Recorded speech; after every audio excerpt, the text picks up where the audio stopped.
Hello, everybody, and welcome to the Cult Cinema Circle podcast. My name is Jesse, and I'll be your host today. If you didn't already know what we were covering today, I mean, you could read the title of the episode, but if that was no indication, we're going to be covering a little movie from 1995 today called Party Girl with our queen, Miss Parker Posey. But, this movie is something where it is kind of primed to be this like cult classic, if you will. And I've wanted to do it on the show for a while. And, ever since I've started. And so I needed to find a good guest, though. I was like, I need to find a good guest. And I would have loved to have found somebody who like is a librarian or like has that kind of a thing. But you know what? I'll take a super gay fan as well. And that's exactly what I have for you today for this episode to help me talk about this movie and to just bring general good vibes. But my guest today is what I like to call like a pop culture enthusiast, a purveyor of different filming locations all over the country, because he's been to a bunch of places that are filming locations for different movies, and also just general gay dude on the internet. It's fun. He also helps moderate some of the celebrity panels at the New Jersey Horror Convention. And we'll talk a little bit about that as well. But please welcome to my show today, Bobby Master. Bobby, how are you doing today? I'm good. Thank you for having me. I'm very flattered to be here. Of course. Yeah. The way I got to know who you were, and we were definitely talking chit chatting a little bit before. Bobby literally said he was a grandma when it comes to technology. I kind of get that. Like I empathize because I'm like, wait, what? Huh? Besides that though, so I became familiar with you because I think I saw you like on like Darren Stein's like Instagram every so often, or like I remember like seeing like comments you might have made or something like that. But I think I actually became familiar with, just being on YouTube and looking at, I don't know why, but like Fandom Spotlight is a YouTube channel that is around that has all different sorts of convention panels on, and sometimes you just want to hear what like some celebrities were doing in like their career or like a movie or whatever the hell. And New Jersey Horror Con, which is where you work every so often when they're around, you help moderate some of those panels. And I remember seeing, I think it was the Heather Matarazzo one or some one you did, and I was like, who's this little gay? Who's that? I wonder what he's doing. I wonder who he is, because if anything, if people don't already know what you look like from your Instagram or like anything like that, but it's hard to hide the gayness, of course, which I appreciate. I just was like, oh wait, like who's this little boy right here? I don't know. I kind of like that vibe, like, and I think also the way you did your panels, from what I at least saw that was captured, I do like the kind of free flowing conversation and all that kind of stuff. And it doesn't feel too gussied up or like too like, stiff or whatever. I think it's just a nice conversation to have, which really at the end of the day, I think anybody who goes to a convention and goes to those panels wants. They don't want it to feel too stuffy or too like whatever, but that's how I became familiar with you. And then we just started becoming Instagram friends. And then I was like, hey, little gay boy, come on my show. All right. What do you want to cover? And then, knowing that we would do Party Girl, I was just like, oh yeah. But that's how I became familiar with you though. But what I would like to know a little bit about you, Bobby, though, because this is the first time we're talking over like Zoom or whatever.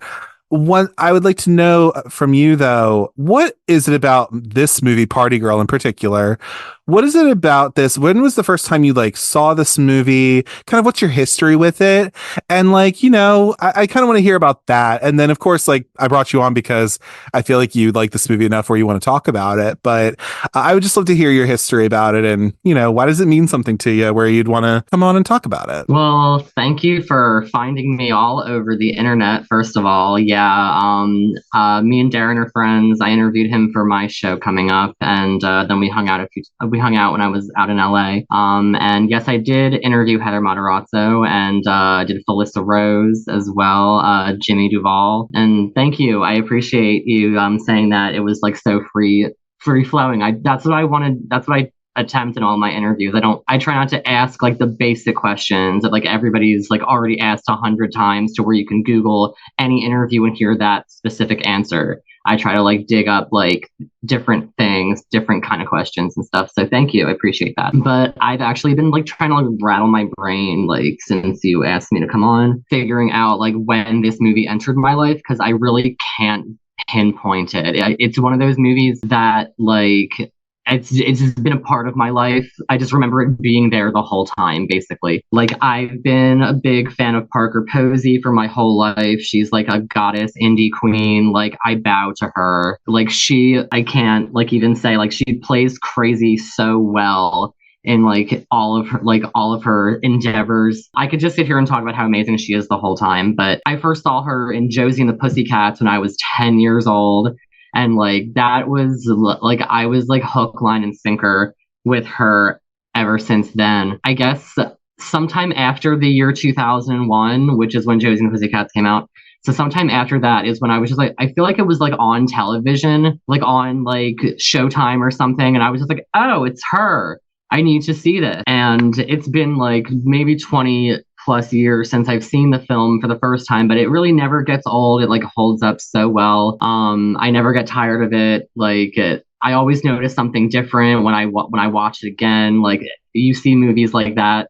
I mean, you see movies in general that you watch like 100 times, and like you just keep noticing new things about it like every single time, which is something I love about this movie, I guess. Yeah, no, that's totally fair. And I think it's fair to say that, like, you know, hey, I don't remember when it came into my life specifically, because, yeah, that kind of is like what these like cult films do, where they just kind of seep into your brain in a weird way. And that's what's kind of fun about them, honestly.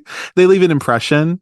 Yeah, I mean, for like you were saying with Parker Posey, I mean, I bow to her as well. I think she just has such an interesting style to her acting, and just the choices she makes I think are really, really great.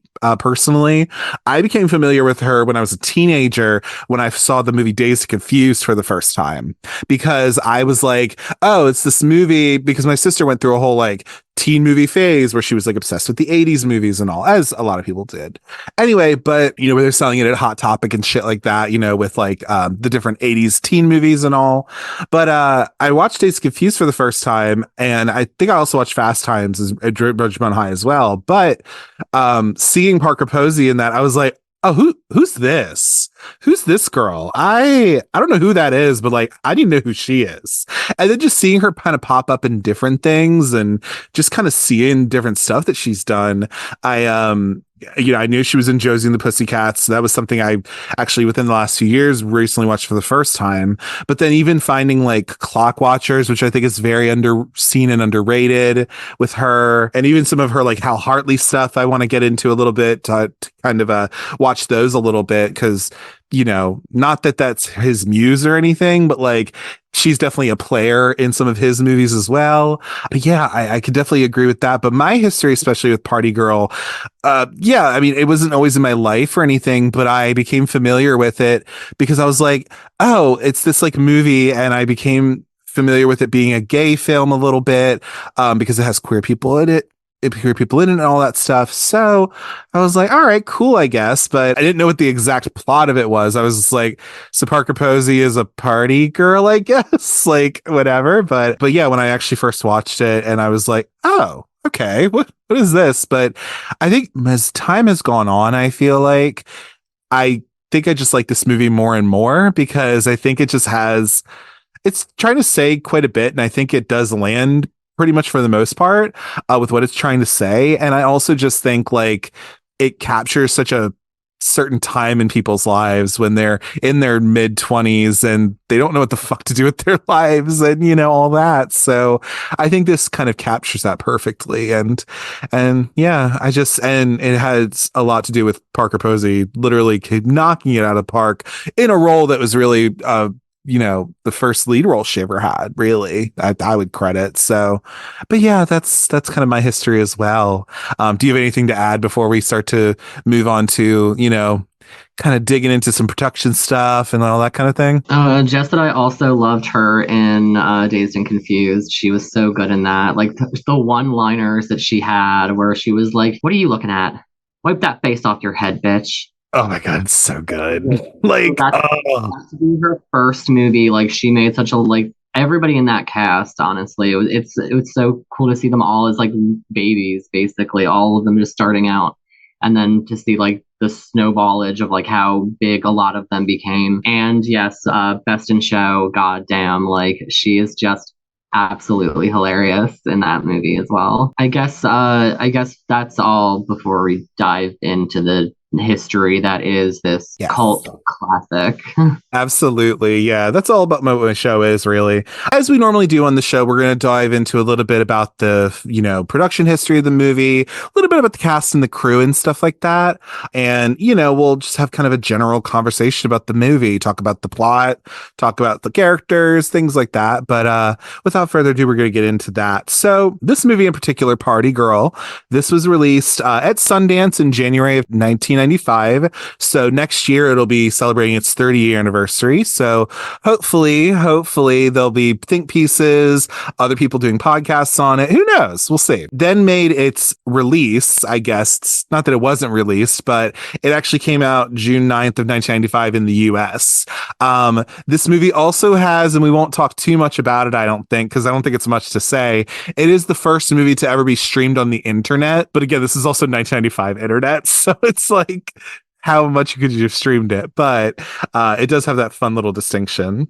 We are looking at a runtime of 94 minutes, and this is distributed by First Look Pictures as well. And it was made for an estimated $150,000. So this is very low budge. For the weekend ranking gross, so the opening weekend, it was at number 16 with $57,237 when it was released, and it's probably limited release. Overall, it made about $472,370. So needless to say, I mean, in terms of the low budget filmmaking, I mean, it made more than it costs to make, really, which is good. Didn't go international or anything. I don't know how it would have really gone international, really, but yeah, so a nice little indie venture, which I then think kind of gave Parker Posey something to be like, oh, she has these indie hits, if you will, because I'm sure she was in a studio production at some point, but like she was always kind of known as the indie darling, if you will, as a lot of actors kind of can be like when they're first starting out. But anyway, so then we have, let's see, 81% on Rotten Tomatoes from the critics out of about 37 reviews, and then 75% audience score from about 5,000 reviews, and then a 3.5 out of 5 on Letterboxd, the voice of the people. So that's what we're talking in terms of just like metrics in general. But then we'll talk a little bit about our cast and our crew. So the crew, this is the feature directorial debut of Daisy Von Scherler Mayer. So she is a woman filmmaker. So of course it's nice to see female directors and female writers and stuff. She actually went and she was the director of Madeline, the live action adaptation of the books, about the little girl in Paris. I love that movie. I learned Really? when I saw that movie in theaters when I was 8 years old. I was obsessed with Madeline, and I learned that today looking up the history of her directorials. And I was flabbergasted because I was like, what a difference. What a difference. Yes. Were you into the Madeline books? Yes, I still have them. I love that. The little house in Paris that was covered in vines, but we can talk about that in another episode. We'll talk about that another time, because listen, Madeline can maybe go on my show too, because why not? Yeah, seriously. And then she also has done a lot of TV as well. So hasn't done a ton of films, I don't think, but she's directed episodes of Crazy Ex-Girlfriend with Rachel Bloom, Fear the Walking Dead, Yellow Jackets, which I know she's done that because I've watched that show, and also Mad Men and Shameless. So that's a lot of her TV directing efforts, if you will. Then the story, my writing is so small on this thing, but so she wrote the story with also Henry Birckmayer and Sheila Gaffney. So the other two writers of this are really only known for this movie. So really it was just like a joint effort, if you will, for all these people. The composer of this movie is Anton Senko, and then the music supervisor is Bill Coleman. So Anton Senko, he actually composed Ouija, the movie from Mike Flanagan or somewhere in there from Blumhouse or whatever. You'll hear about this. You've probably heard the episode already, but Nurse 3D as well, which is a crazy Paz de la Huerta like erotic thriller movie. Fantastic. I did an episode earlier this month on it, but he also did the music for that. And then Single All the Way, the really bad Michael Urie Netflix movie that's about gays at Christmas with Jennifer Coolidge and Kathy Najimy and all them. So yeah, he also did the music for that. Something tells me I sniff out that he might also be a homosexual, but cannot confirm or deny that. I didn't research it. So You can come into the comments and confirm or deny, but I think you're right. yeah, I think so too. I mean, literally, how could you compose Single All the Way and not be a Mo, honestly? Anyway, but then Michael Slovis is our cinematographer. He actually, so he did this movie, but he also did two DComs. He did Halloween Town, so he is the guy who shot Halloween Town, and he's also the guy who did the 13th Year as well, which also, if I'm not mistaken, I almost called you Travis, but Bobby, I think you told me that Ches Starbuck, you got me on his Instagram, and listen, I'm not mad at it. Oh my God, I would let him do whatever he wanted. Ches, if you're listening right now, like, he already knows. Like, I've made it very clear. You're gonna get what you want. Listen, and I appreciate the gumption. I have nothing to hide, so I just be sliding into these people's DMs, like, whatever. Like, we live in that era where I can do this, so like, why not? They're gonna say yes one of these days. Somebody's gonna say yes. I mean, I'm just saying, listen. And then also we have Kara Silverman, who edited this movie. She also edited A Cinderella Story with Queen Hilary Duff. Also, He's Just Not That Into You as well, based off of the book. And also did Malibu's Most Wanted, edited that, and also edited the cute little movie called Jeffrey from 1995. It's a little gay movie. It's on Peacock. I actually watched it early, like middle of last year, and it was super fun. But anyway, so yeah, but that's a little bit about our our crew of the film. There isn't anybody else I could really think of in terms of like other crew members. Of course, obviously, a movie takes more than just those jobs, but I definitely think like those are some fun ones. With our cast, though, we have I mean, me and Bobby already talked about how lovely Parker Posey is. Like, come on now. I really do think like this is like her first lead role ever, and she's amazing in it. But she's also I literally just have ellipses in my notes.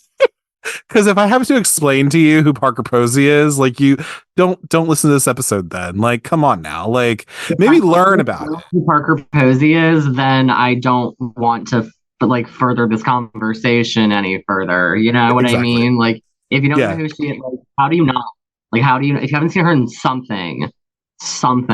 Exactly. No, seriously. I mean, listen, maybe we're teaching you something if you've come across this episode and you never heard of this woman, but I'm just saying, like, do better, okay? But then you also have like Guillermo Diaz, who you've actually are you in New York right now, or are you back home? No, I'm back in Philly, but I might be back in New York on Saturday. But yeah, I was at the screening of his new film, You Can't Stay Here, 2 weeks ago. I think he invited me, which was really surprising and awesome. I was very, very flattered to be put on that guest list. That was very sweet of him to do. Nice. It was a really good movie. Definitely check it out. It's like they're screening it like in like right now. I think they're doing New Orleans. I think it's screening right now. Next month, February, when this was coming out, I think it's gonna be in LA. So if you're in LA, like, look for that. It's a really good, like, it's very like gay friendly. It's like, it gives cruising vibes. You know, the movie Cruising. So I won't give too much away, but yeah, he's a great guy. Shout out to Guillermo Diaz. I think this was his first movie. Also, I think this was like his first starring role in a movie. I think so. I think it was like his second credit from what I saw on Wikipedia. So I'm like, shit, like he literally has, and he's gone on to do a lot of great work. You and me are also both Greg Rocky fans. And of course, I know him from Nowhere, obviously. And just like other random shit too. Like he's popped up in. He's in 200 Cigarettes as well. And like Nowhere, I always forget, like, because there's just so many people. in that I have to remember Right. the complete roster of like that's like this long of like so many big stars who just even have one line. You got Mrs. Garrett from The Facts of Life, You have Eve Plum and Christopher Knight are in that movie. both speaking Icelandic. They learned Icelandic for this film. I They learned love how to that. speak Icelandic, and for that particular part of the movie, anyway. But Oh yeah, my god. he was great. I went to the filming location from nowhere where they were up on the roof of the Rosalind Hotel Mhm. when Guillermo's character is like confronting his boyfriend about how if he doesn't clean up his act, Yes. he'll have to break up. My friends and I snuck up on that roof. The door was open. So Luckily, listen, you didn't sneak. Listen, if it was open, shit, whatever. yeah, exactly. Like we Fuck the didn't know, police but like anyway. as we're taking the pictures, like the security comes up and they're like, "You got to leave," and we're like, but it's important. Do you know what happened up on this roof?" My They god. let us finish what we were doing, but we had to leave after. But that Yeah. little fun tidbit about that. I love that. That's so cute. And then also he's in my lovely wonderful Freeway 1986.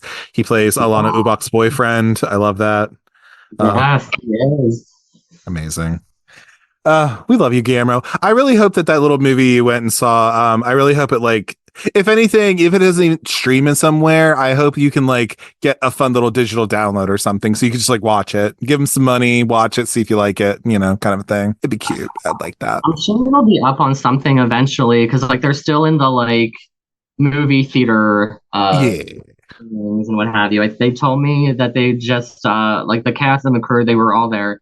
The director, they were telling me that they were just in Berlin Mhm. screening it. Right. Cute. I love that. And, Yeah, so hopefully it'll go up somewhere where you can like rent it or whatever. Cause I love seeing gays do good. I love my mom or my sister was watching Scandal at some point, or somebody was watching Scandal, and they were like, "Oh yeah, like there's this guy on there, da da da," and that's Guillermo Diaz on that show. And so then I looked him up. I think that's how I became familiar with him, honestly.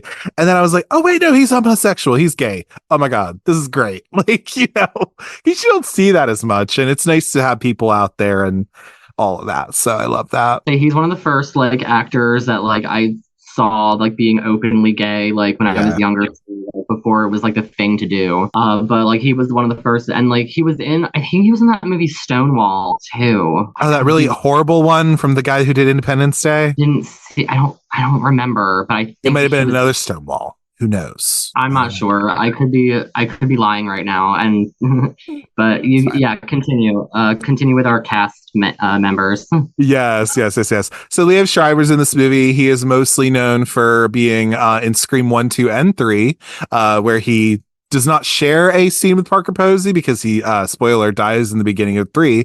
But he's in this movie, it's cute. He plays Nigel. Nigel's an asshole. We hate him.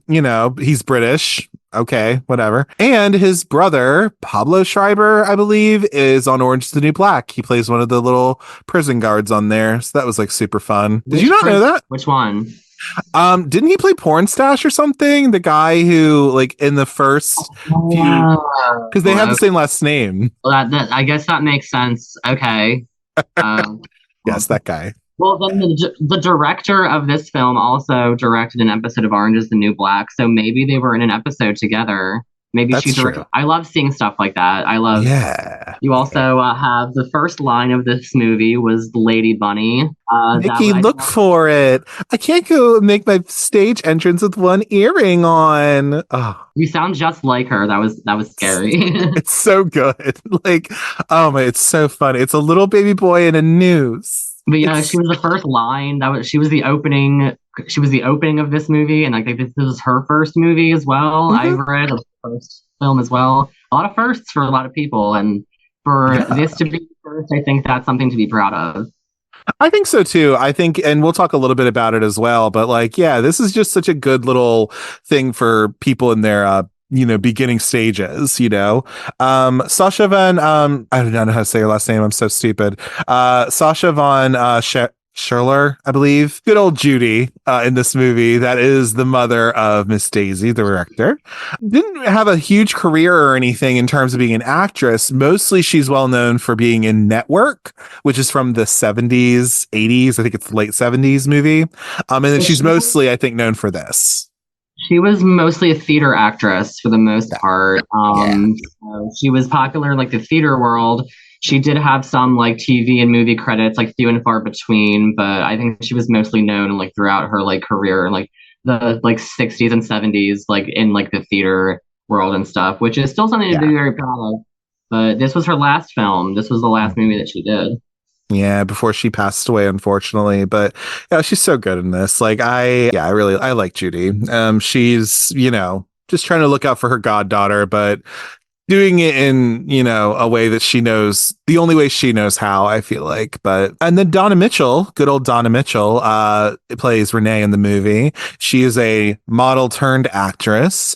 For those who don't know, she's actually in the beginning party scene of The Exorcist, where Linda Blair pees on the floor. She's one of Chris Neal's friends. I believe so. I think she is. Like, she's one of those. And she's also in Wet Hot American Summer. I don't know where she is in there, but the internet told me that, so I'll believe it. Is there anybody else in terms of cast or anything that you wanted to like shout out or talk about or anything? Not to my knowledge. No, I could do a quick search to see if I have any like fun tidbits on anybody who was in it, but I think you covered like the majority. I think a lot of other people in the movie had like bit parts and stuff, and like it was kind of like a small like cast when it comes to like main characters. Whoa, I agree. Random. The guy that gets in a fight with Guillermo Diaz in the beginning of the movie outside of Renee's club, he was the guy who was jerking off to Martha Plimpton and Lily Taylor humping in the beginning of I Shot Andy Warhol. Oh, fun. Love that. Random tidbit. Yeah, I remembered that because I did want to say that. I was like, oh, because I was watching that yesterday and I was just like, that's the same guy. Okay. Right. I love that. Oh, and also, so because there was a influence from just the club scene in general, you have some like kind of club like celebs in here. So Natasha Twist, who I think was kind of in the ballroom voguing scene, I believe trans woman of color, really cool. She is Natasha, where you have that whole scene, and also the It twins, who are they're the twins who want Turkish beer, and like they have like the pigtails and stuff. They were actually from the Club Kids scene, which is so interesting because this movie is right before the Club Kids devolved into nothing. That era came to a screeching halt. Yes. But this is right before that. So yeah, having like the It twins in here where it'd be like having James St. James just like show up. Do you know what I mean? Or having someone like Lady Bunny, obviously, like, it's in there. So yeah. Well, something I really love about this movie is like it's really like authentic in that sense. Like they're filming in like new like pre-gentrification New York, like they're filming in like actual like rundown buildings and like they're filming around like the Lower East Side. They're not like in like Times Square like filming like on green screens and stuff, making you believe you're in New York. They're like on the actual streets, and I love movies like that where like it's kind of like guerrilla filmmaking in a sense, even though I'm sure they have permits for it all, but it's still like it's like the real. It's like oh, let's film in this random building type of thing. You know what I mean? Yeah, absolutely. I think that would be one thing. So yeah, that's a little bit of our cast and crew and shit like that. Yeah, I think with this movie, to your point, Bobby, I really do think like that's one of the things I really like about this film is that it's absolutely that. It feels authentic. It doesn't feel like these people are really trying or anything like that in terms of like trying to be something or trying to do any of this. It just feels like these are people who are a part of this community, who are part of the scene, and all that stuff. And you're able to kind of to get that, which I thought was really cool. And yeah, I mean, that's what I think is a big staying power of this movie is the fact that it has that authenticity where you feel like, oh, these feel like real people. These feel like, people who'd be in the club scenes and all that kind of stuff. But yeah, so wanted to mention that a little bit. It's kind of like a day in the life type of thing. I like that about like indie coming of age movies where like the plot is kind of just like a few days or weeks in this like in these characters' lives, where it's not like the plot isn't like, oh, they need to save the day, like, oh, stuff like that. Like Clock Watchers, it's basically just like these people's lives, and like this is like a little chunk of it what you're seeing. And that is what like I see about this movie is like you're seeing like Mary's turnaround in her life, and you're watching her like try to better herself. I agree. Yeah. So on the tail of that, so Bobby, I have a bit of a challenge for you. So if you were having to explain to somebody what Party Girl is about, they've never seen it before, or they're like, oh, I don't know what that is. What's it about? How would you describe this movie to somebody who maybe has never seen it before? Well, I would tell them that they need to go home and watch it right away, and it's streaming for free on like 19 different platforms. So you have your pick of the litter to watch it on. But I guess I would just tell them like it's what it's about, It's like about this she is fabulous, but she is a mess at the same time. But I'm a fabulous mess as well, so we love a fabulous train wreck. This girl in New York, like she's like partying her ass off, and she's trying to like clean up her act and stuff, and like you like go through all of the like whirlwinds of the things that happen and like the downfall and like her eventual like triumph. Yeah, no, absolutely. No, I think that's absolutely without giving anything away or whatever. I mean, obviously we're going to spoil this movie because this is a movie podcast, duh. But I think if you were to explain that, like, listen, Parker Posey, she is a party girl, as the title would suggest, and gets herself into some trouble. She ends up getting a job at a library, and she's trying to become a better person, and that's really it. That's all it's about, really. I brought this to you yesterday. We were talking a little bit on Instagram, but this movie to me, because I love Toni Collette, of course, but I love Muriel's Wedding. I love that movie so much. Just the Australian humor of it all. I think just everything about it. I really fucks with it. And in a weird way, this movie, Party Girl, and Muriel's Wedding, I feel like just are these kindred spirits in a way, like, because they're both about these imperfect women. They're about these kind of, like they're these women who are not perfect. They're not, they're kind of unlikable, honestly. But the whole arc of the movie is that they're trying to become better. They're trying to better themselves. And I'm a sucker for those kinds of movies personally. So, I definitely, there's a recent thought I had of just like, like I would definitely, in a weird way, I would double feature them. I'd be like, if you like Muriel's Wedding, check out Party Girl if you haven't, because I see the vision, if anything. I mean, I was telling you, like, I love Muriel's Wedding, but I would use the term comedy very loosely, because I said, like, when I first watched that, like, after seeing, like, the little clips of her, like, you can shove that drink up your ass, Christy, like, but like in the very beginning, there are some very funny parts, and then when they're like singing Waterloo, but after that, like it just is like a downfall of sadness and depression. And I went into that thinking I was going to be laughing a lot, and it was definitely a mood shift. And like the second time I watched it, I knew what I was expecting, so I liked it a lot more the second time I watched it because I went into it in that mindset. Whereas before I was just like, I'm gonna laugh my ass off, and I was just like, oh my god, she kills herself. What?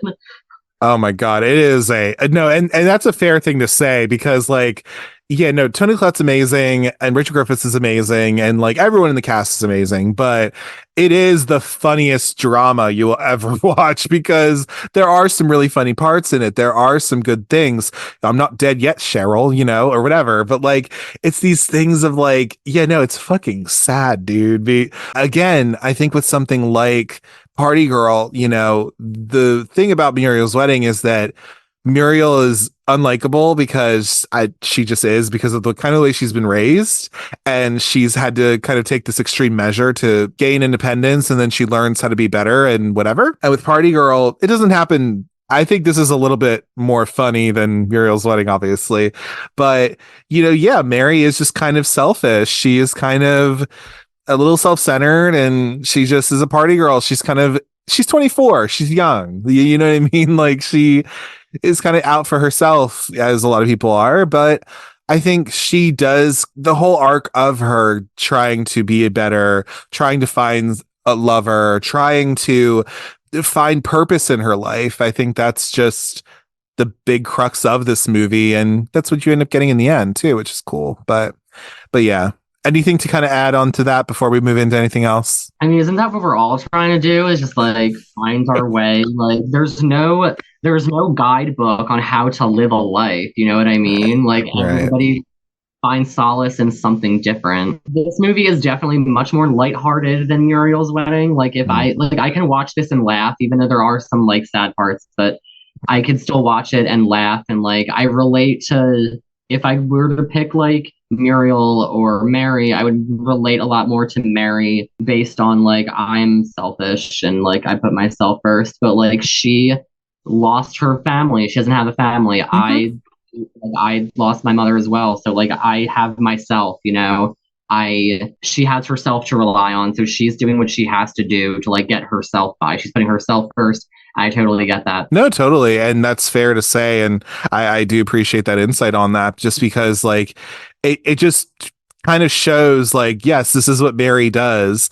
but she's also trying to, after she realizes like she wants to do something better with her life than just be a party girl, and all that. And yeah, and I think that's what's really cool about these kinds of movies is that, yeah, we get to see men do whatever they want, and we get to see them as leads of movies. And when a woman is a lead of a movie, there's almost this like double standard expectation where she has to be a certain way. She has to be this, otherwise right? But it's like, no, actually, we can have a movie that has an unlikable character, but as long as they're trying to be better, then that's fine. I think like this, like Muriel's Wedding, and then also this, but even something like Clueless, like Cher's not unlikable. She's naive, and she has to learn how to not be so naive to the rest of the world because she's been brought up in privilege.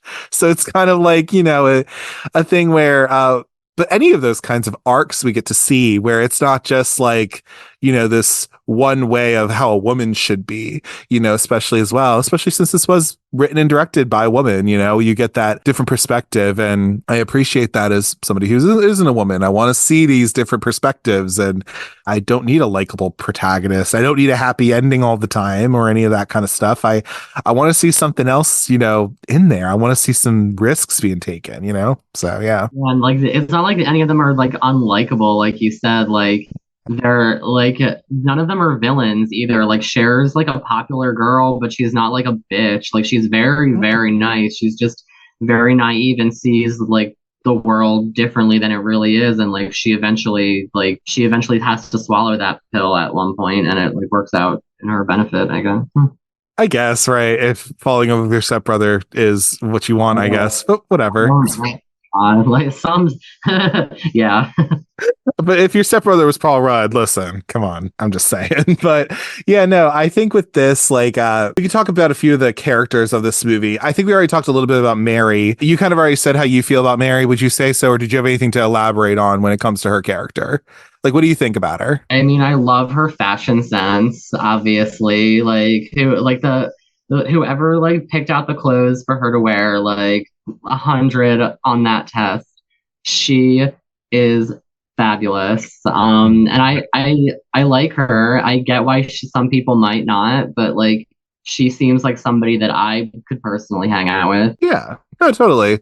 I think there's that. And like I said, I think my whole consensus with Mary is that, yes, she starts off one way. As you said, like we find out that her mother died and, she is kind of just, she has her godmother who she kind of has like only so much of a relationship with, really. But she's just trying to kind of find this semblance of like, yeah, she doesn't have much of like a steady job. And so that's why, like, when she's challenged, she's also somebody who doesn't want to back down from a fight or back down from a challenge either. One of my favorite lines in this movie is, "You don't think I'm smart enough to work in your fucking library?"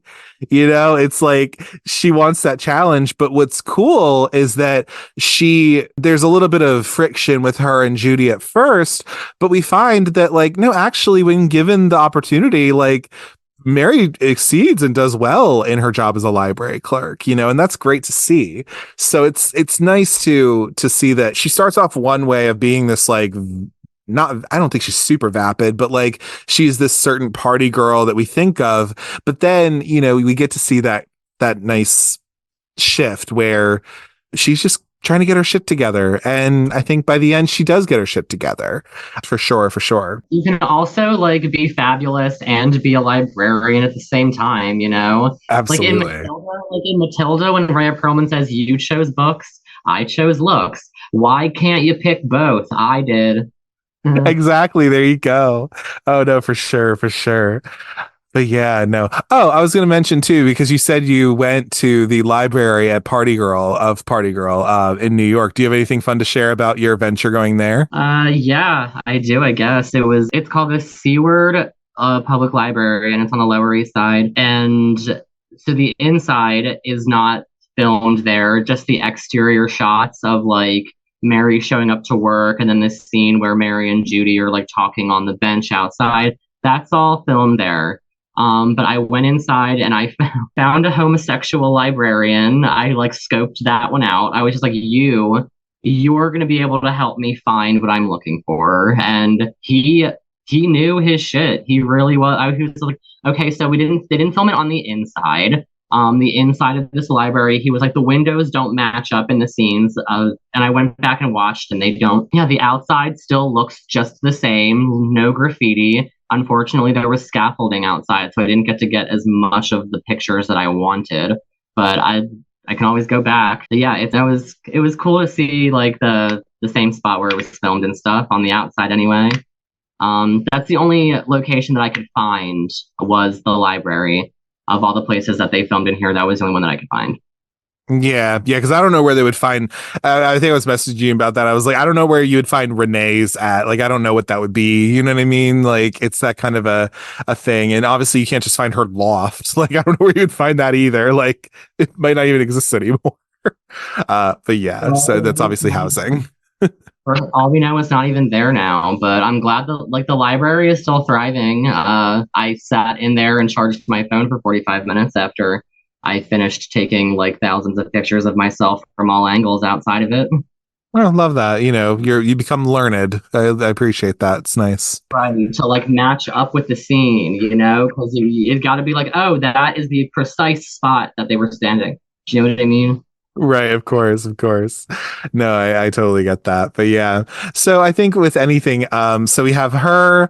I guess, what are your thoughts on Judy? What do you think of her as like a character? I think Judy, she definitely does want what's best for Mary, but she does show it in like a tough love way, which like I think is something that she probably needs. She gets very stern with her, and like it eventually does like get through her head. Like when she fires her, she's like, okay, like I gotta prove to her that I can actually do this. My one thing with Judy is she does need a different excuse other than your mother was a woman with no common sense. Because what does that have to do with Mary? If you're gonna judge me based off of my family members' actions, like I'm not her. You know what I mean? So you can't keep blaming me. Like you know what I'm trying to say?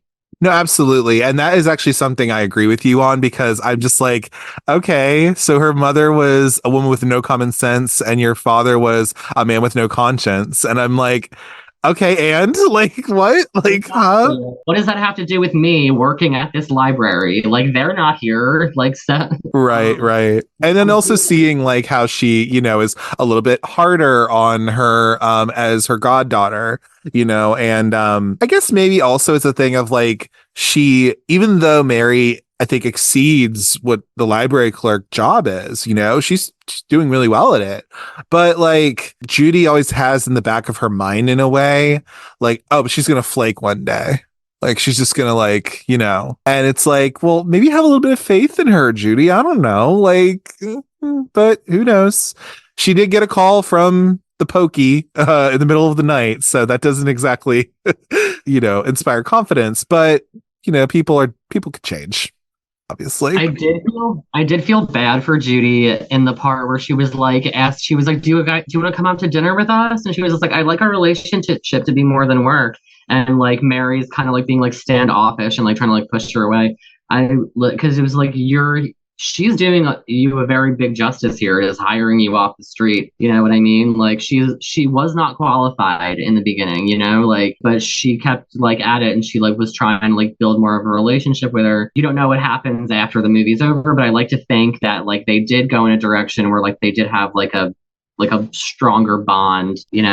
I agree. I would like that too. And I would hope that, because they get to really show like Mary gets to show like this is really what I want. I do want some direction and purpose in my life because obviously I don't feel like I have that. And so I hope that her and Judy's relationship is better and got better as a result. I definitely agree. Do you have any thoughts about, I mean, I love Guillermo Diaz for who he is and all that, but do you have any thoughts about like Leo and his character or anything? His character, I liked his character. He was definitely there for comic relief, I feel. His character was like a comic relief character. Don't really know what their relationship was. They're just friends, right? Like, I always wondered that too because I have watched this like 3 times now and I'm like, okay, so you're friends, you live together because he got kicked out and like, she's letting him stay with him or with her. Then like you then kiss in the shower? Like, okay.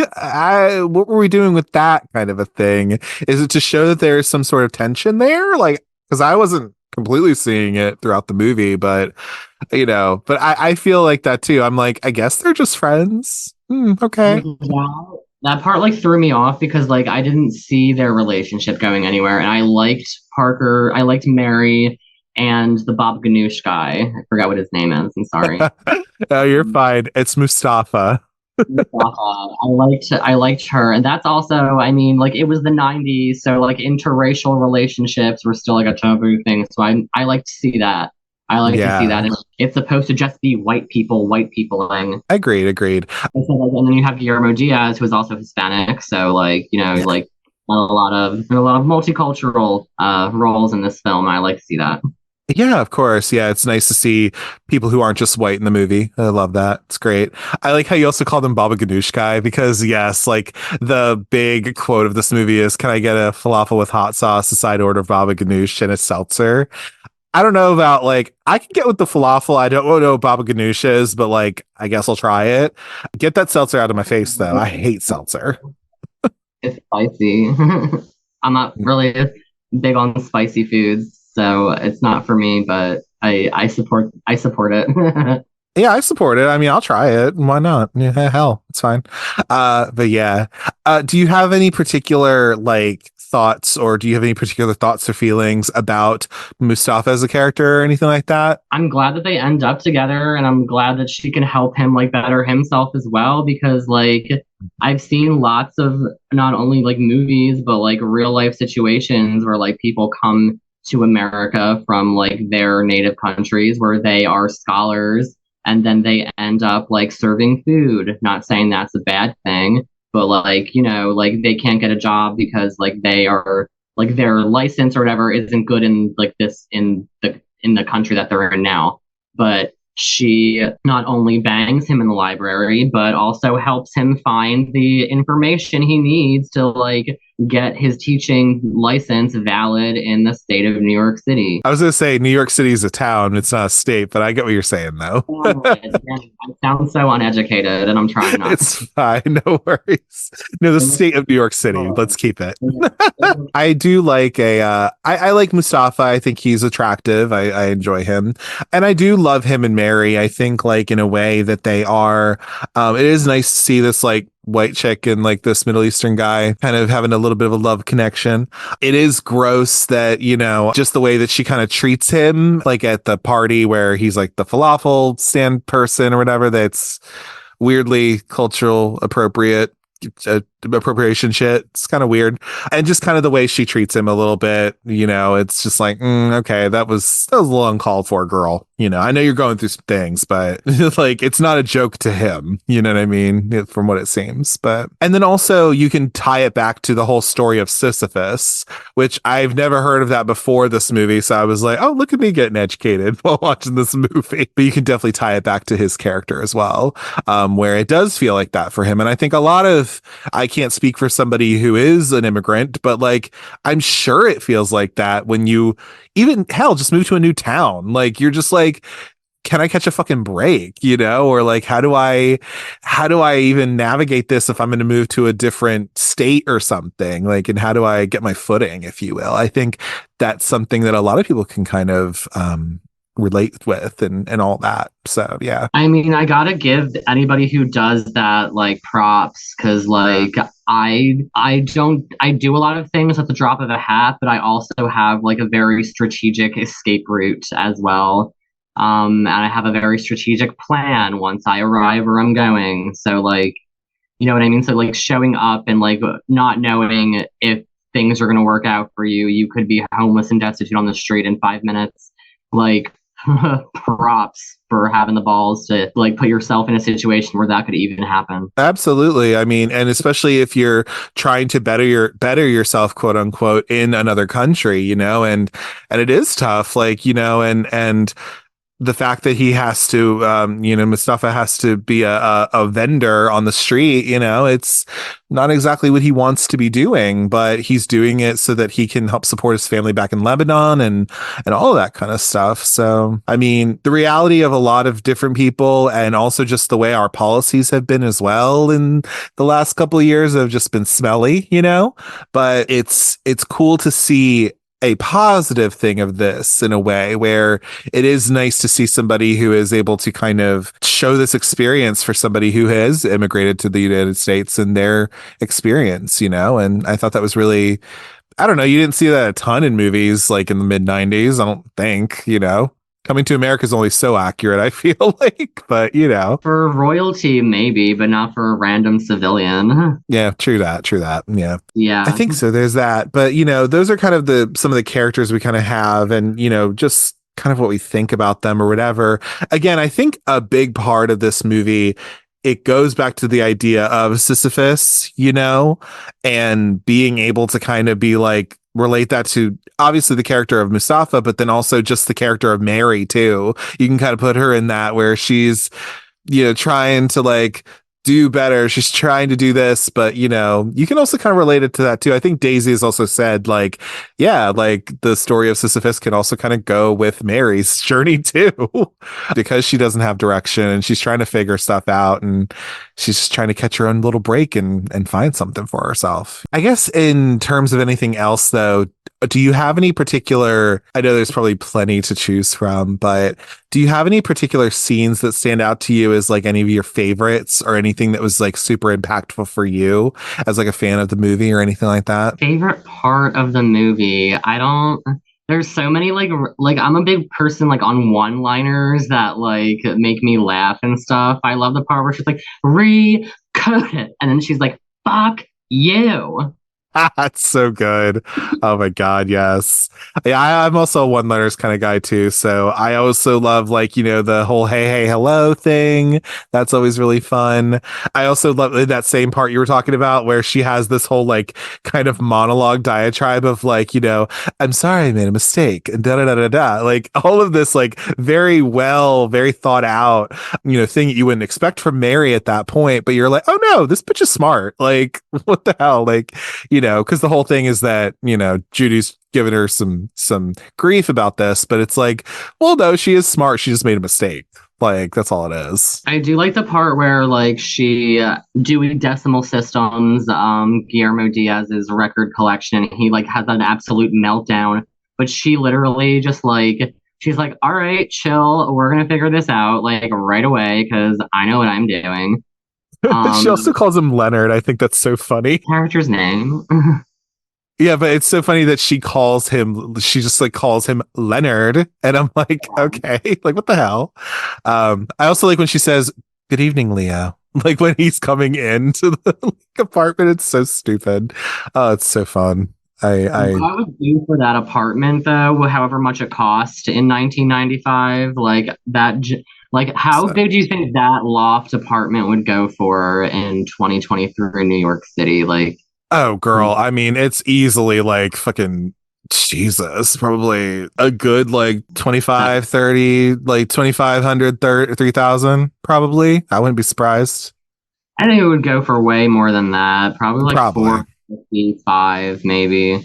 Yeah, that's fair. Yeah, I'm just like it's up there. It's up there because listen, But I love a pretty gentrified apartment in New York City. Like those, I do love seeing movies like that, like Desperately Seeking Susan and like Smithereens, and they have like it's just like old buildings and like people. It's probably like their friends' apartments that they're filming on the inside of and stuff like that. And it's just like back then you didn't need a credit score. You could just like move into these places without a background check. It's like, oh, you got evicted today, you can move into this place in 25 minutes after you get evicted. What a time right? to be alive. Exactly. What a time. What a time, right? Yeah, no, it's totally true. Yeah. Do you have any other particular scenes that kind of stand out to you or anything like that? I do love her when she throws her little rave. I can't. I don't know if I could say my favorite line from that scene. Can I? Probably can't. I mean, go ahead and say it. Like, you might as fucking well. She's like, "Don't give me your faggot shit, Derek. Don't I know. Don't Oh my God. out." Oh my God. Listen, we're gay. I don't give a fuck. That's fine with me. I'm gonna get flagged by the Puritans of the internet. Hey, listen, I have said fag plenty of times on this show and I don't give a fuck. Like, whatever. Don't wear it out. So the people have to introduce me as such sometimes. Oh my God, literally though. But yeah, no, I do kind of like that though, in a way. Like I think that's sort of funny because I see what she's saying. I will say that is kind of, I don't know if it's a favorite scene of mine, but it's one that sticks out to me because it is kind of her rock bottom in a way. Because like I said, I think the way that she has this party going on and she has this idea of like, oh, let's do this like Middle Eastern theme, whatever. And let's have like Mustafa there doing like, vending and like all this.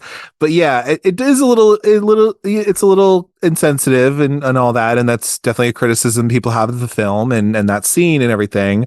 I mean, again, we have also established that Mary is not exactly the most likable of characters, like, so it's not surprising that she would do something like that. But again, that whole scene where that happens, where she takes drugs, she is like kind of doing her little like fun dance, but then like she's kind of a hot mess in her own party, really, which is kind of not the vibe at any party you're throwing, really. You want the host to actually have like a semblance of clarity, I think, and not be just a mess. And I just think like it's interesting that that's kind of the climax to her journey in a way of like, then it turns around after that. But yeah, I do like that scene. For whatever criticisms people want to lob at it, I do think it's nice to see that bottom and then be able to see her try to build herself back up. Like obviously that was like a very low point for her, but like you just said, like that was like, and then when like that like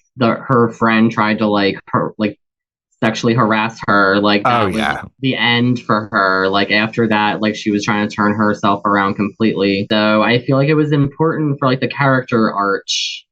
I also like the one part where where Teddy Rogers is on, when he puts on Teddy Rogers and she gets so pissed off and she just like breaks the bottle and she's like, take it off.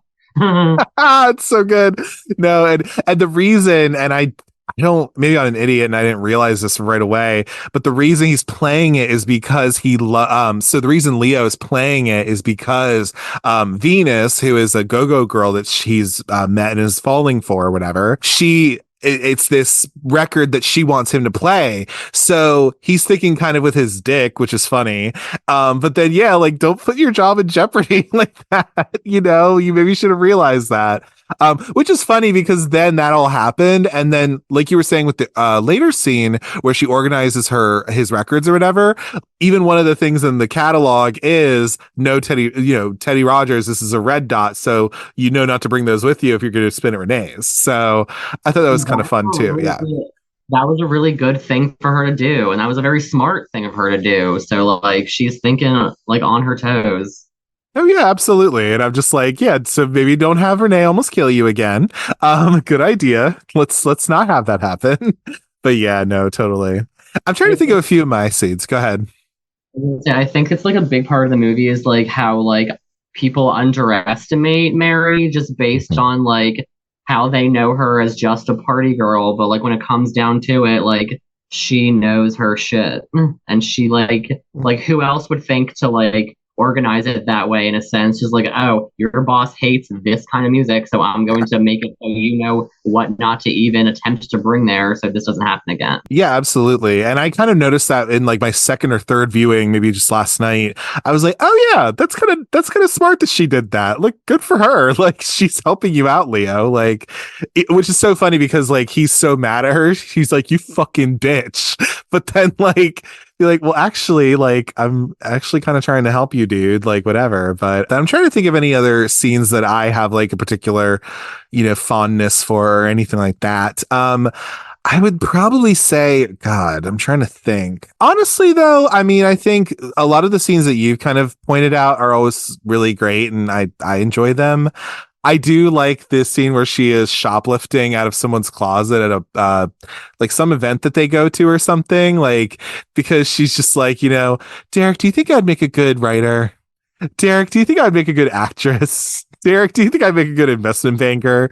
And just like her kind of like, what is it? I guess it'd be like, it's this kind of like, not validation, but it's more just like, she is like, well, we're not shoplifting anything. Like, I'm just maybe a little tight on money. I want to get some nice clothes, and this is a way I can get those nice clothes in a way. You do what you got to do in this world, man. Like, I guess, man, listen.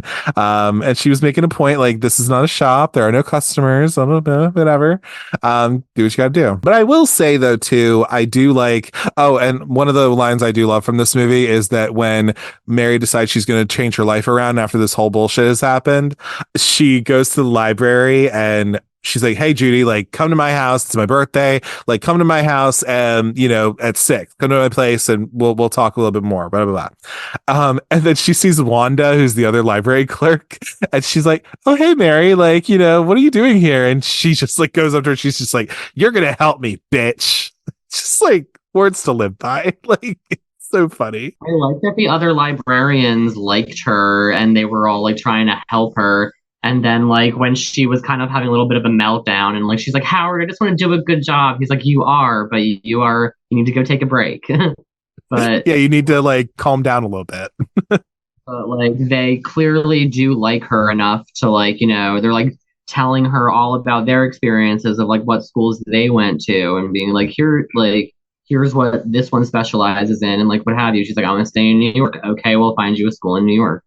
Stuff like that. Right. I think I like that. I like that they respect her. They're because in the beginning, like you think Wanda and her aren't going to get along, but apparently, like that's not the case, which I liked. Yeah, absolutely. And I like seeing that as well. And just seeing that, like, it wasn't this thing of like, we're going to put these people against each other because, oh, I was underestimating this girl. It's like, well, she catched on pretty well and now you're going to help her, bitch. All right. But I do really like the end scene, where I really just like the ending where, I mean, of course, I love the little go-go dancer they had brought in with his little jock strap. That was great. He's got a fat ass. Loved it. But I do like just that end scene where, like, you get to hear, Mary, like, walk through like how she helped Mustafa figure out how to, become a teacher in the United States, and like how she organized Leo's records and like all that kind of stuff and whatever. And, just that there are these kind of actionable things that you can point to be like, no, like Mary's actually like really diligent about stuff. And she's like, actually, not as much of a hot mess as you may think she is, Judy.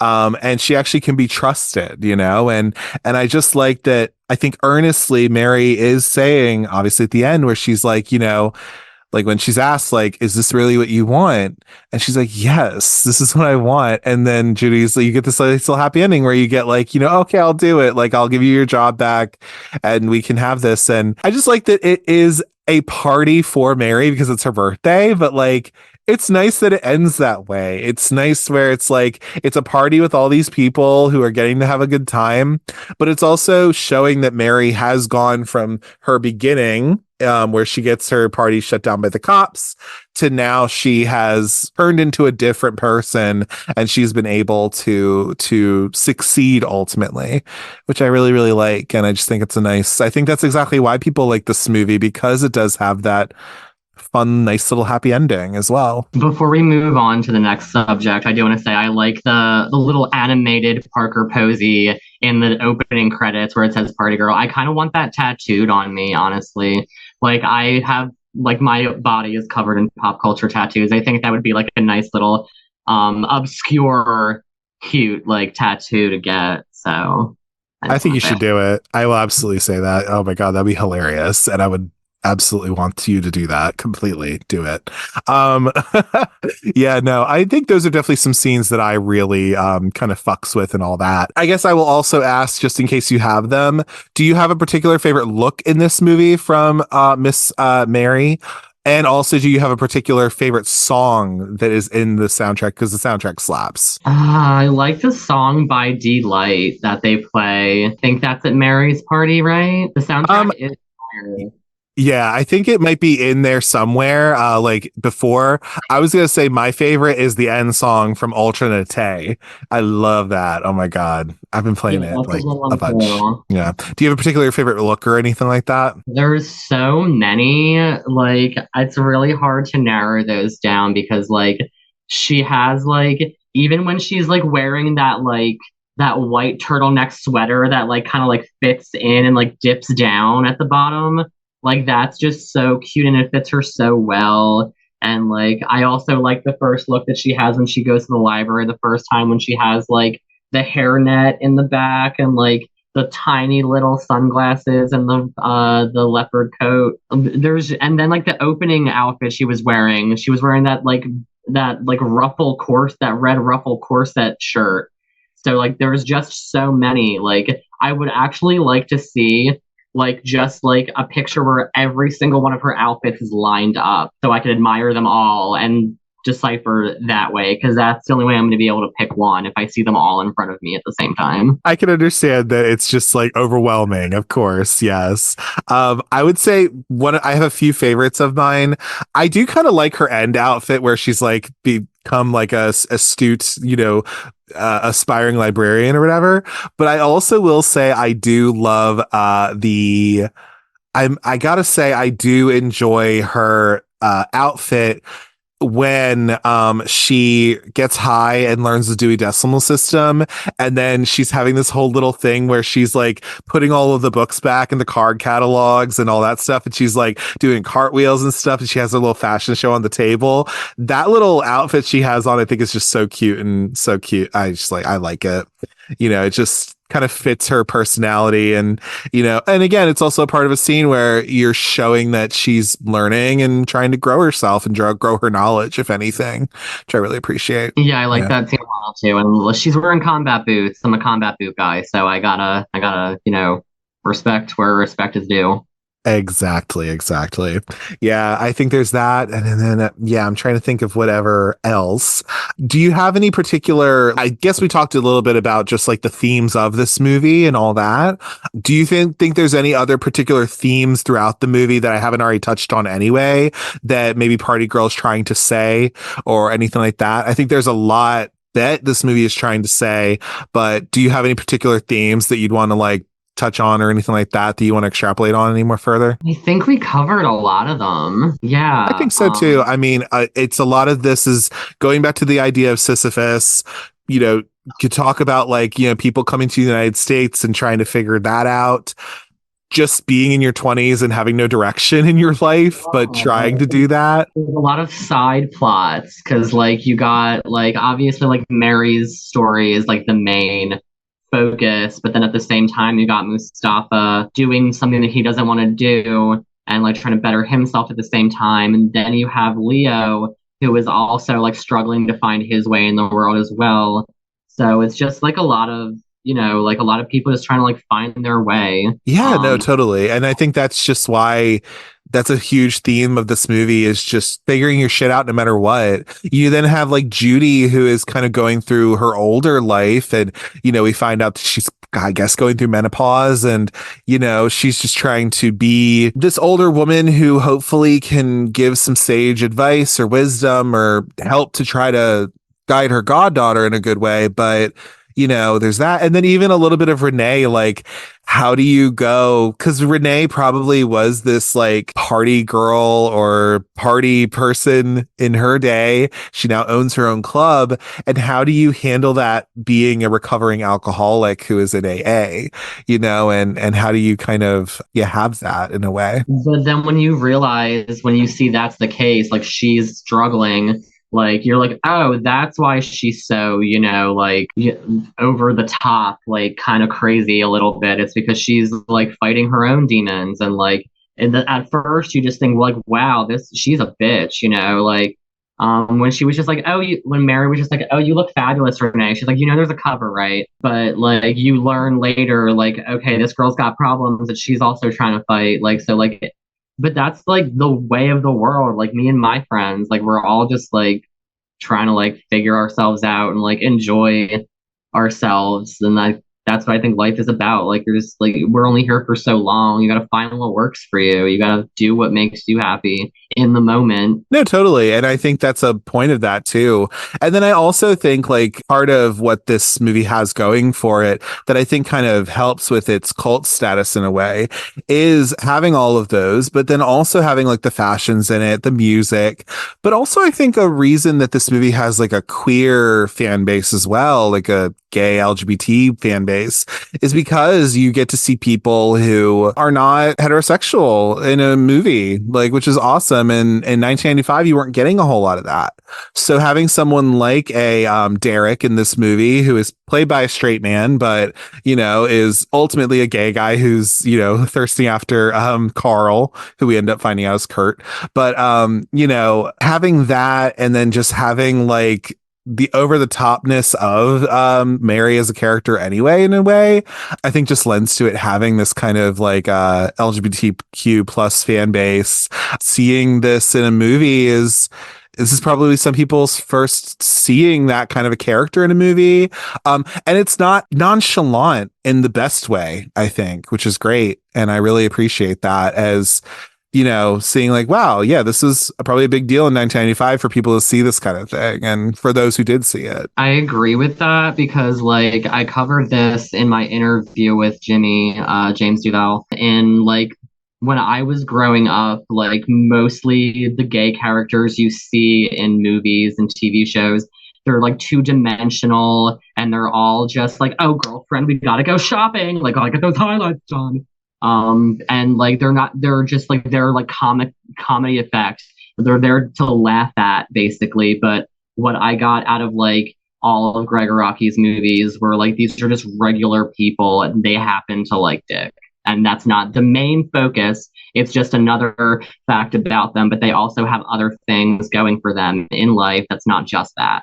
And like you see that in this movie, like you see like queer people in the clubs, and like you see like her friend, like it's not just like they're not just there to laugh at, and that's something I think is important. I absolutely agree with that, and I think that's exactly why this movie will have that queer fan base and will have that kind of reverence for people, and yeah, it's so super cool, and yeah, I absolutely agree. for sure.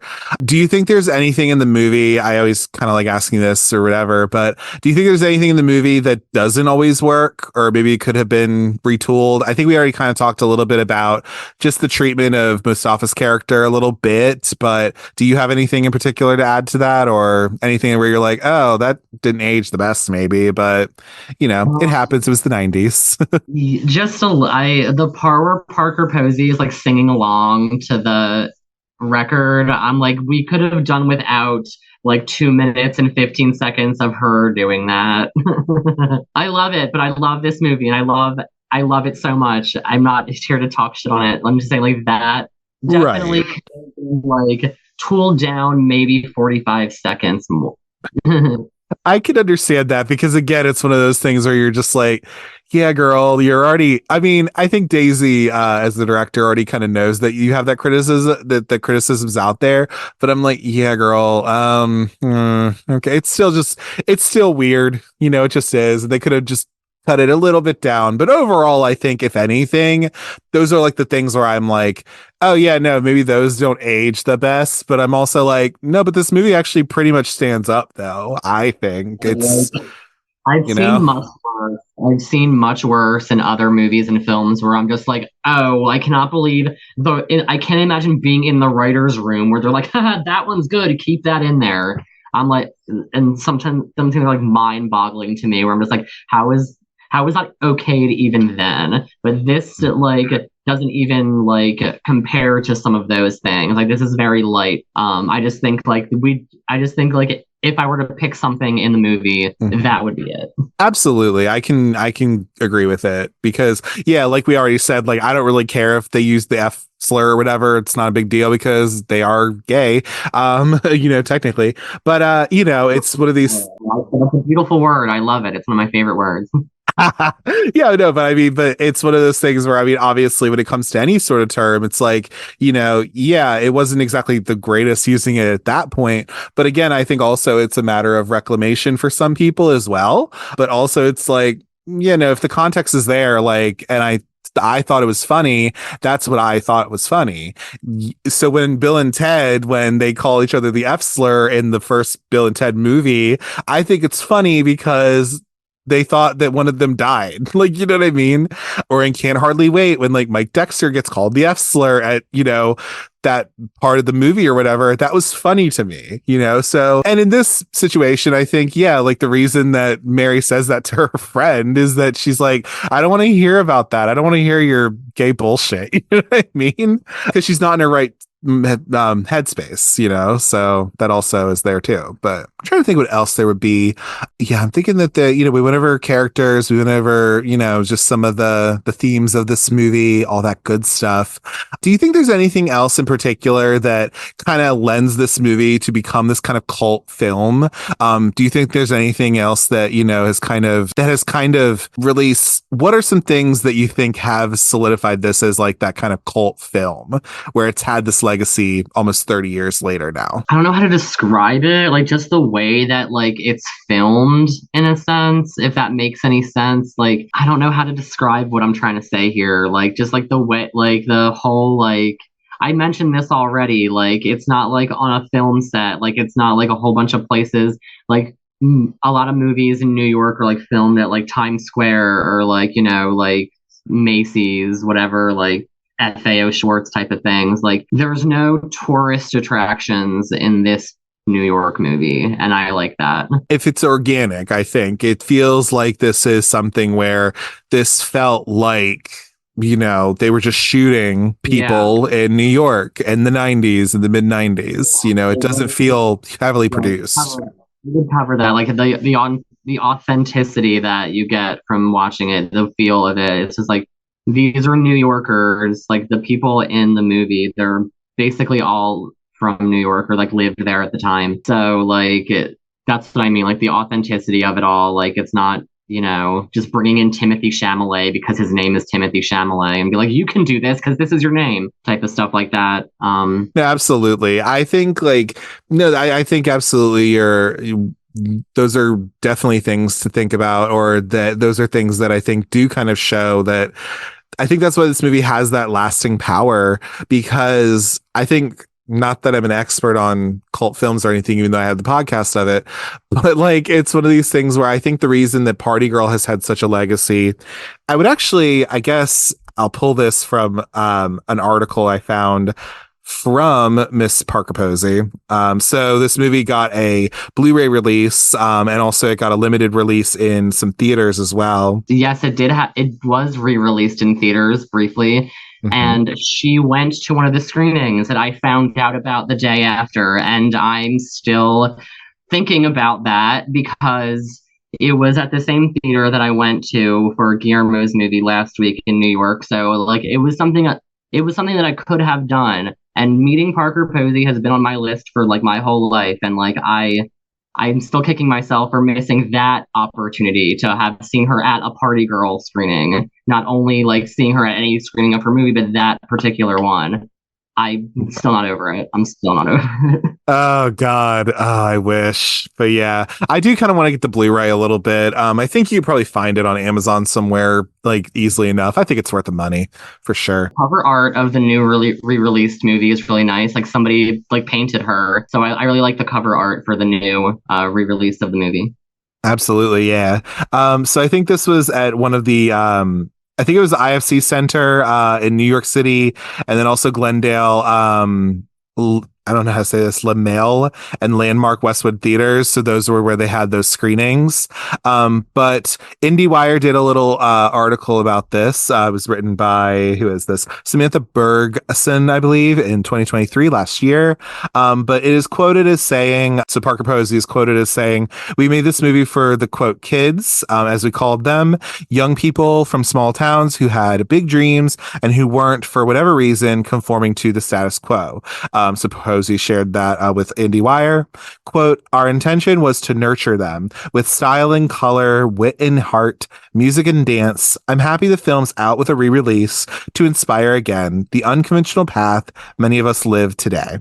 She added, "A special shout out to the librarians who also enjoy being silly on a dance floor. And while I'm at it, to the art of DJing and other arts that keep us moving and free." So that is what Miss Parker Posey had to say about this movie at one of these screenings she went to. And I think also you can find like a Q&A or something with like Daisy and her at one of the screenings on YouTube as well. So check that out. I think that's yeah.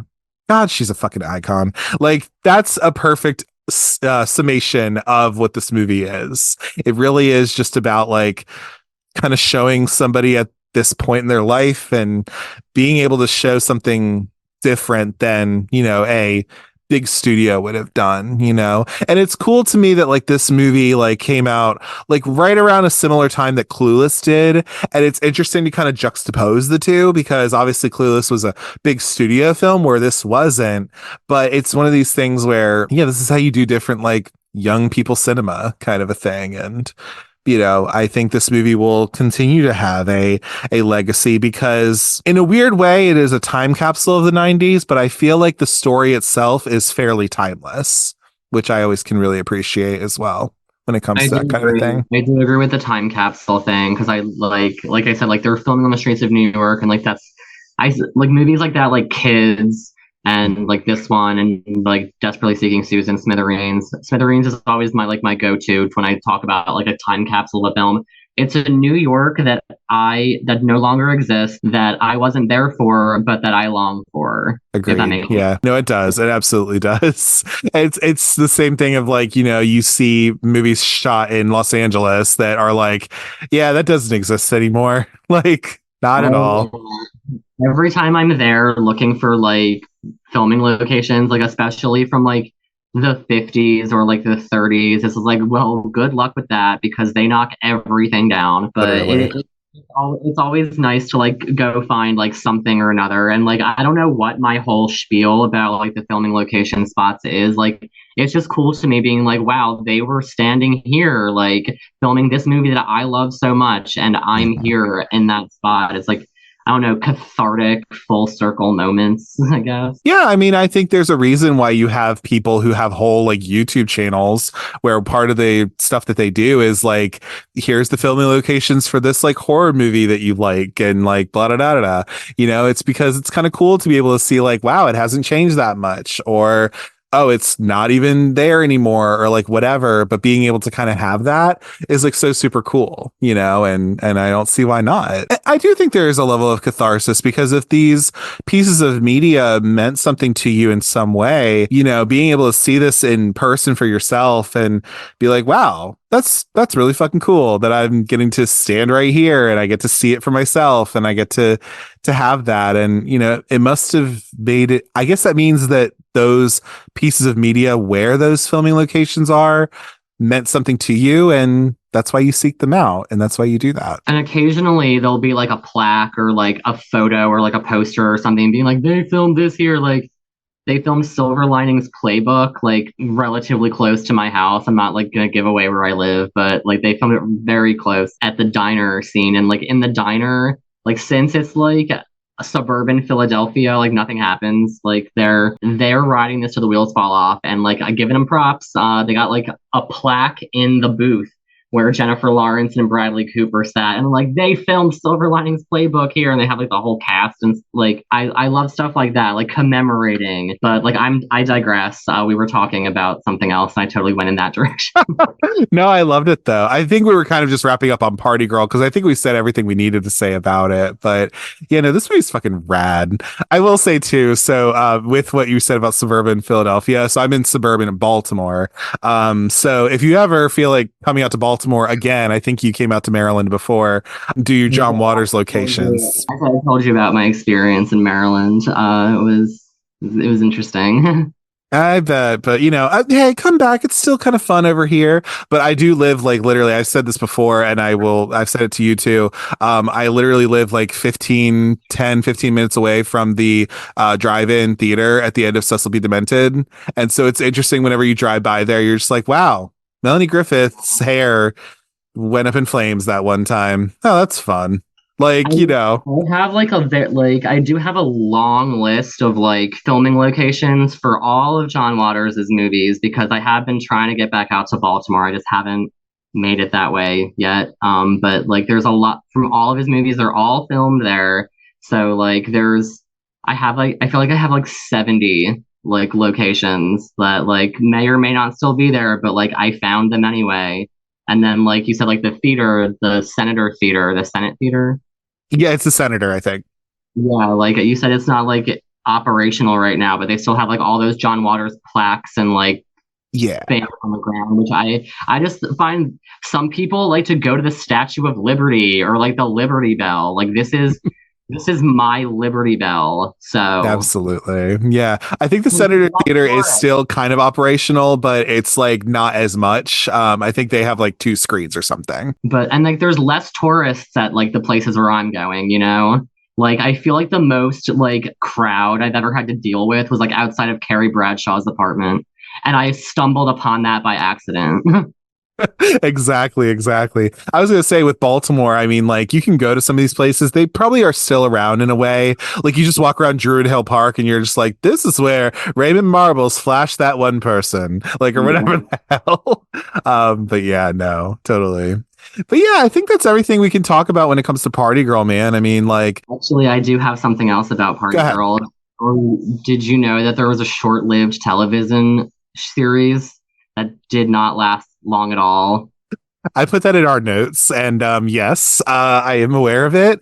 Listen, I like Christine Taylor. That's Mrs. Ben Stiller. Good for her. She's also Marsha Brady. Love that. She's that racist bitch from The Craft. But no, they didn't need to. They did not need to do that because how? I don't know if there's 2 episodes there. So there were 6 episodes filmed, but only 4 of them aired. There are 2 episodes on YouTube that I watched today, and I do gotta give it up to like the soundtrack guy. They had LaBouche. The opening scene was LaBouche. So I do love me some LaBouche. And they were taking a lot of like direct lines from the movie and putting it in the show, but it just didn't work. It wasn't it. It wasn't the vibe, mama. I get it. It's just like, I don't really want to watch those things on YouTube because I'm just like, what's the point? You know? It's like, I wanted to see. It was for the research. I had to do it for the research. hey, listen, you're doing more than I did, man. So I appreciate that. But yeah, no, it's one of those things where it's like, I feel like that kind of happened because again, I like Christine Taylor, Swoosie Kurtz is awesome. John Cameron Mitchell is in there, probably playing the de facto Leo character in a way that's not actually Leo, but kind of maybe sorta. It was Derek. Oh, he was Derek. Okay, got it. But yeah, no, but like fucking I just don't know how you would have translated that to a TV series that would have worked, I guess. And also what's funny too, like with Clueless, like they made a TV show on that where they had fake Canadian Cher, which I love Rachel Blanchard, we'd love her. But like, that show, everyone thought that would do really, really well, right? Because of the movie. And then the inverse happened where Clueless, the TV series, pretty much bombed. And then Sabrina the Teenage Witch actually got way more popular than they would have expected. And they were like, oh shit, I guess Melissa Joan Hart could do something. And then, Clueless kind of tried to stay above water for 2 more seasons and then they got canceled. But it's just so funny how that kind of worked. So I guess maybe it was like, but what's funny with Party Girl, the TV show, is like, yeah, but this movie was super independent. And they just thought like, yeah, let's bring that to the TV. Like, let's just do that. It's actually kind of like that kind like they can't ruin this movie, but like it's a comedy, it's a dramedy, but they turn this into a 22-minute like ABC sitcom or like Fox sitcom where like everything is a laugh track and like everything you're saying has to be funny. The Judy character is not at all like she was in the movie, and I didn't really care for that at all. Right. And Susie Kurtz is amazing. She's a good actress, but like not for Right. that. But you got to collect your paycheck. I get that. Right, I get it. And and then also too, like Christine Taylor playing like Mary, like I just was like, girl, no. It just didn't make sense. Like you said, it's a dramedy. So it's very much like, what are we doing here? But I don't know, man. They and I also don't really ever what I think is interesting about Party Girl 2, you can't remake this movie either. I don't think you can. They'll give the role to like Lily Rose Depp or somebody who doesn't deserve it, because that's what Hollywood is about now. Just names, names, names. Oh, your parents are famous. Here, let me put you in this blockbuster. Yeah. They already tried to replace.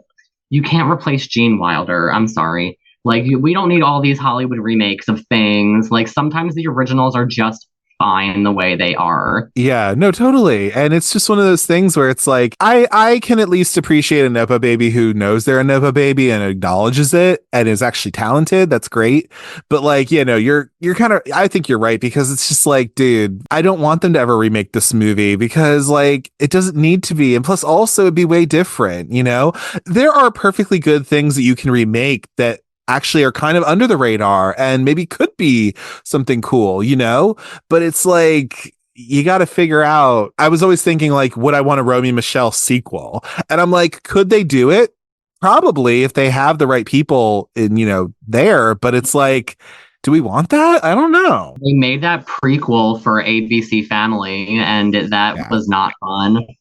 Although we do love Katherine Heigl, I do love Wish Upon a Star. Great film. Same. But yeah, no, and even that was like a prequel. But like, if you had like the writer involved, you had the right actors involved who would come back. But I'm like, yeah, but the story's got to be there, and then I could have maybe a little itty bit of faith, but only so much, Sequel, you mean like the actors coming back to play them, and like not a remake where they recast like everybody for modern Right. actors and stuff. Like, I'm just being biased because like, I don't know, like I feel like a lot of people are like, a lot of talent in Hollywood is like being forced down our throats. Just like they're just giving these people one role after another, and it's just like, okay, like, are they really that good that you need to just put them in everything? Yeah. I completely agree with that too. We're kind of going off the rails now, which is totally fine. My show is all about that.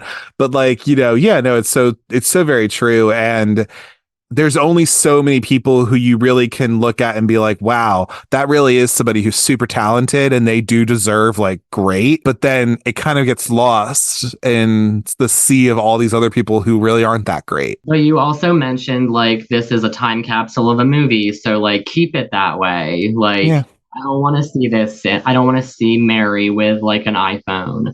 I like Yeah. I like seeing the 90s Mary, you know. I don't need to see. They'll probably make her like a lot different if they were to remake it in a sense to where she would be very unlikable because she'd probably be like an influencer or something. I don't want to see that. Exactly. So we're not ever doing the Party Girl remake. I don't think Daisy would ever let that happen either. So thank God. Yeah, I hope she's on the same page. I feel like she would be because I wouldn't want that to take it. Nope. But anyway, I think that's everything we can talk about, though. I do appreciate you bringing up the TV show, though. I think that's everything I can think of right now. Any closing thoughts you may have, Bobby, on Party Girl that you can want to share right now? If you haven't seen this movie, I highly recommend it. It's a really good watch. Lovely cast, like fantastic soundtrack. It holds up in today's standards. Yeah, I love Party Girl. Yeah, it's good. Yeah, I think my closing thoughts, if anything, are yes, I think this movie has a lot going for it. I love that it's directed by a woman. It was written by this trio, you know, they included the director. This movie has so much going for it when it comes to talking about gay themes and all these sorts of really cool things, you know? And I really just think it's a timeless cult classic. It just is perfect. And there's so much to it where you can dig into and enjoy yourself with it, hopefully. And also, like you said earlier, it's super accessible. It like lives on Tubi forever. So I love and appreciate that. So I always love an accessible movie. In a weird way, the first movie that premiered on the internet now just lives on the internet. So that's wonderful. I didn't know that. When you mentioned that, that was news to me. I had no idea that was the first. I think I looked that up, but like it was a very long synopsis of them just basically saying that. Right, exactly. But yeah, maybe that's why it's just like the first internet movie is available everywhere on the internet for everybody to watch. everywhere, every fucking where, dude. Seriously, exactly. Like you can do it whatever, wherever. It's all good. But Bobby, I do want to thank you so much for coming on the show. You know, you're getting your sea legs when it comes to, you know, being on a different podcast, I'm sure. But I think you were a wonderful guest to bring on for this episode. I wanted somebody who really enjoys this movie and can bring some context and some perspective to it. So I think you absolutely did that. I guess if anything, do you have anything in particular you would like to plug, your social media accounts, anything you're working on? You know, do all that now if you want. Awesome. Well, first of all, thank you for having me on your show. I had a great time talking. I love talking like movies, pop culture, like, you know, all that jazz. It's like my calling. So whenever I get to utilize that and like show my knowledge, I'd just love to be able to do that. As far as plugging stuff, sure, let's do that. My Instagram is Bob Faggot, BOBFAGETTE, the gay Bob Saget. I do have my own show coming out soon called I'm Still Fabulous, where I sit down with some of my favorite pop culture figures and we just like talk about like their careers and all the things that I loved seeing them do. He's from like singers, actors, directors. I got a good lineup, so hopefully I get that out soon. You know, I told you I'm a grandma, so editing, I went into that very blindly, so I'm learning a lot. And I'll be doing some interviews and panels at the New Jersey Horror Con coming up in Edison, New Jersey in March, I think. Yeah, in March. So yeah, come check me out, talking to famous people about things that I love. Love that for you. Love that for you so much. All right. So, yeah, I think that's everything I can think of right now. But thank you so much, Bobby, for coming on the show. I really appreciate it. And I definitely plan to have you back for sure. So, but thank you so much. And I hope you enjoy the rest of your evening. All right. Yeah, I had a great time. Thank you so much for having me. If you would like to get in touch with me, you can do so at cultcinemacircle@gmail.com to give movie recommendations, feedback on the show, or just to say, hey, I'm open to all of it. You can also follow the show on social media. Instagram is at Cult Cinema Cinema Circle, and then Twitter/X is at Cult Cinecircle. You can also follow me on Letterboxd at Jesse, JESSE KREMP, all one word. Or if you look up Cult Cinema Circle, I'm sure you'll find the page on there. Do all the fun social media things. I post about what I'm covering and all that kind of fun stuff. Also on your podcatcher of choice, whether that be Apple Podcast, Spotify, YouTube, whatever, rate, comment, subscribe, give 5 stars or a thumbs up or anything to say if you like the show, or if you don't like it, I guess it's fine too. And also like give a review or like a comment or something. That's cool too. It's nice to be able to hear about what people like about the show and all that fun stuff. And yeah, I think that's all. And then next week, I'm going to be covering a little movie from 2009 that's celebrating its 15-year anniversary. I'm going to be covering a little movie called Coraline.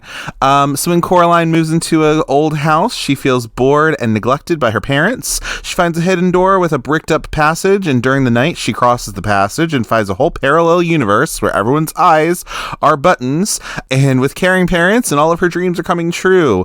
However, she finds out that not everything is what it seems like in this other world. As always, thank you for taking the time to listen to the Cult Cinema Circle podcast, and remember, I may have made a mistake, but that is no reason to patronize me.